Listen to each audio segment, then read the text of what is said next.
नमस्कार, मेरा नाम हिमांशु दमन और आज इस वीडियो में सबसे पहला एक क्वेश्चन जो जनरेट करते हैं हमसे और आपसे जुड़ा हुआ वो है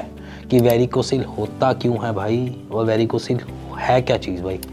तो सिंपल सी बात समझना, वेरिकोसिल कोई भी ऐसी दिक्कत नहीं है जो हम जन्मजात से लेकर आ रहे हैं, ठीक है। ये जो प्रॉब्लम है हमारा लाइफस्टाइल डिसऑर्डर में आती है और एक्वायर्ड प्रॉब्लम है, मतलब हम एनवायरनमेंट से ही एक्वायर कर रहे होते हैं। अब उसके बीच में बहुत सारी चीज़ें होती हैं, जैसे मैं आपको स्टेप बाय स्टेप बताऊंगा। बट ये समझो कि वेरिकोसील जो है वो एज सच हम बचपन से लेकर नहीं हुआ। आप समझो कि एट द एज ऑफ 16 से हम पेशेंट देखना चालू करते हैं कि मतलब कि जब पेशेंट 16 ईयर ओल्ड होता है तो वहाँ पर कुछ चीज़ें देखने को मिलती है कि उसको वेरिकोसील में डेवलप हो रहा है, माइल्ड ग्रेड है, फर्स्ट ग्रेड है। 16 to 18 के एज ग्रुप में बहुत रेयर चीज़ें देखी जाती है कि वो वेरिकोसील के पेशेंट कन्वर्ट हो गया। बट आफ्टर 18 बहुत सारे पेशेंट्स हमें मिल जाते हैं। क्यों ऐसा होता है कि 16 तक हमें कुछ एज सच पेशेंट्स जो हैं वो बिल्कुल देखने को ही नहीं मिलते? उसके पीछे सबसे बड़ा रीज़न ही यही है क्योंकि उस टाइम हमारी बॉडी बिल्ड फिजिक्स सब ग्रोन अप टाइम पीरियड में होती है, हम बड़े हो रहे होते हैं। तो उस मोमेंट पे हम चीज़ों को नहीं देखते और हमें पता भी नहीं चलता उस मोमेंट पे, क्योंकि हल्का सा कुछ होता भी है तो हम उसको निगलेक्ट करके आगे बढ़ जाते हैं। बट जब हम पेशेंट देखते हैं 16 to 18 की एज ग्रुप के, वहाँ पर भी बहुत रेयर पेशेंट मिलते हैं। ऐसा नहीं है कि बहुत ज़्यादा पेशेंट होते हैं 16 to 18 में, बहुत रेयर देखने को मिलता है। अगर मैं पूरे अपनी क्लिनिकल प्रैक्टिसेस में देखूँ कि हमने 16 एज से 18 एज के कितने पेशेंट्स को देखा है, तो उसमें मेरे ख्याल से मैंने 2 या 4 पेशेंट्स को ही देखा होगा, इससे ज़्यादा नहीं। अब समझ लो कि अब आती है बारी हमारे 18 एज से बढ़कर। हम 18 तक ग्रोन अप हो चुके होते हैं, बड़े हो चुके होते हैं, हमारी सारी फिजिक्स सारी चीज़ें डेवलप हो चुकी होती है। बट अब इस मोमेंट पे हमारे पास क्या आता है, बहुत अलग अलग चीज़ें, जैसे कि हमारा स्पोर्ट्स खेलना। हम स्कूल में टाइम में होते हैं, हम स्पोर्ट्स खेलते हैं, या कॉलेज टाइम में हो तो किसी न किसी लीग के हम कैप्टन हो सकते हैं या फिर हम उसमें प्लेयर हो सकते हैं। तो ये कुछ चीज़ें होती हैं जो हम नोटिस करते हैं कि इस टाइम पर हम ज़्यादा प्रोन टू हो जाते हैं वेरिकोसिल के। अब इस बीच में क्या होता है कि अगर हम कॉन्स्टिपेटेड है, पहला रीज़न, अगर हम कॉन्स्टिपेटेड है और हमारा एब्डोमिनल प्रेशर बढ़ता रहता है तो वो हमारे को वेरिकोसिल डेवलप करके देगा। दूसरा, अगर हम कॉन्स्टिपेशन भी नहीं है, हमारा लाइफस्टाइल ही ऐसा है कि बाहर का खाना पीना, कि हम कभी भी पिज़्ज़ा, कभी भी छोले भटूरे, कभी भी हम मैदे वाली चीज़ें खाते रहते हैं, तो वो भी हमारी लाइफस्टाइल में डाइटरी नेग्लिजेंस की वजह से हमको वेरिकोसिल बन सकता है, क्योंकि हमें कॉन्स्टिपेशन पहले नहीं थी बट कॉज बाय हम डाइट की वजह से कॉन्स्टिपेटेड हो चुके हैं, जिसकी वजह से इसका इम्पैक्ट हमें मिल सकता है। थर्ड, अगर यहाँ पर हम बहुत ज़्यादा स्पोर्ट्स खेलते हैं और बहुत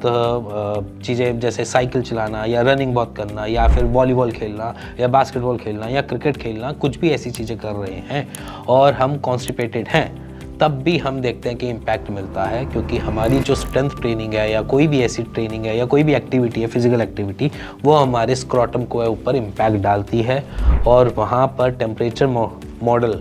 की वजह से, मतलब टेम्परेचर मॉडल का मतलब क्या है कि टेम्परेचर को वो सेटल करने की वजह से वो आपको थोड़ी सी हैंगिंग देता है, जिसकी वजह से हम देखते हैं कि वहाँ पर भी वेरिकोसिल डेवलप होने के चांसेस बढ़ जाते हैं। इसमें एक फोर्थ चीज़ें देखते हैं जहाँ पर पेशेंट को वेरिकोसिल में डेवलप होने में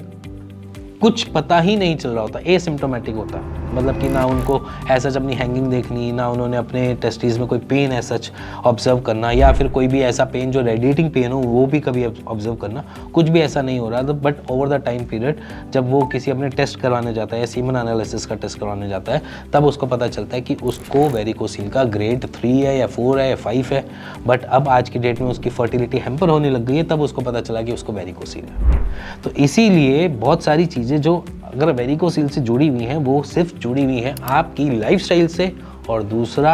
आपके डे टू डे की रूटीन में। तो मैं आज इस जनरेशन, जो अब जेनजी जनरेशन आने वाली है, और मेरे ख्याल से जेनजी जितनी भी जनरेशन है ज़्यादातर यूथ में है, उन्होंने अपने लाइफस्टाइल के साथ, अपने स्ट्रेस लेवल के साथ इतना प्ले कर रहे हैं जिसकी वजह से वो आने वाली टाइम में मे बी शायद बहुत ज़्यादा प्रोन टू हो किसी भी डिजीज़ को लेकर। तो इसीलिए मैं कहना चाहता हूँ कि जो टीनेज है प्लीज़ समझ जाए, आज की डेट में अगर हम हेल्दी खाएंगे वैसा ही हम अपने मन को बना पाएंगे, वैसे ही अपनी बॉडी को बना पाएंगे। अगर हम कॉन्स्टिपेटेड हैं तो हम उसके ऊपर काम करना स्टार्ट करें, अगर हम कॉन्स्टिपेटेड हैं तो उसके ऊपर हम डाइट को इस तरीके से लें कि जिसकी वजह से मेरे को कॉन्स्टिपेशन ना मिले,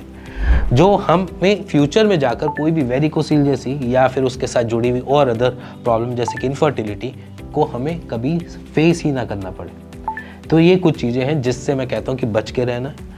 और अपने सिम्टम्स को, अपनी प्रॉब्लम को धीरे धीरे या समझ के, या फिर कहीं नहीं समझ आ रहा तो आप एक बार कंसल्ट कर सकते हैं किसी भी अपने आसपास के डॉक्टर से जो इसके रिगार्डिंग आपको बता सके, और उसके बाद उसके ऊपर काम कर सकते हैं। सो आई थिंक मेरे ख्याल से आप सारी चीज़ें थोड़ी थोड़ी तो समझ गए होंगे, बट अगर मैं इसको सॉल्व की तरफ लेके जाऊँ तो सॉल्यूशन एक ही चीज़ है, अपनी कॉन्स्टिपेशन या अपनी डाइट के ऊपर काम कर लो। Diet should be good, diet should be ज़्यादा फाइबरस होनी चाहिए। सेकंड, इसमें कभी भी आप अपने आप को निगलेक्ट मत करो। अगर आपको कुछ भी ऐसा अनयूजुअल दिख रहा है, एज एन अपने स्क्रॉटम में आपको ज़्यादा हैंगिंग दिख रही है, तो प्लीज़ एक बार अपने आसपास के डॉक्टर से इसके बारे में ज़रूर कंसल्ट करो।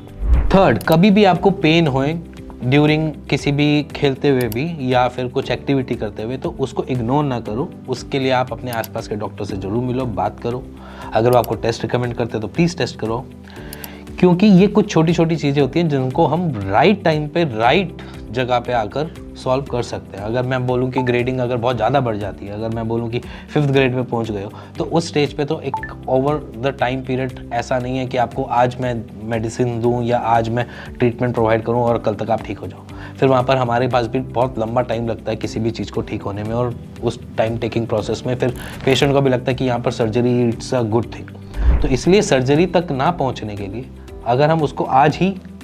अपने कंसीडर में रख लें और उसके ऊपर काम कर लें, तो शायद वो ही एक सबसे बड़ा सॉल्यूशन होगा। बाकी मैंने बहुत सारी अपनी वीडियोस बना रखी हैं वेरिकोसिल के रिगार्डिंग कि इसमें पेन में कैसे आराम मिलना चाहिए, इसको कैसे डाइट होनी चाहिए, किस तरीके से इसमें हम प्रोटेक्ट कर सकते हैं, या हमने क्या चीज़ें नहीं करनी है, आप उसको भी जाकर देख सकते हो। मैं उन सारी वीडियोज़ का लिंक डिस्क्रिप्शन में डाल दूँगा, आप जाकर उनको एक बार ही देख सकते हो, चेक कर सकते हो, और अपने वेरिकोसिल से धीरे धीरे करके आराम भी पा सकते हो और उसको ठीक भी कर सकते हो। इसी के साथ मिलेंगे नेक्स्ट वीडियो के लिए, तब तक goodbye and take care.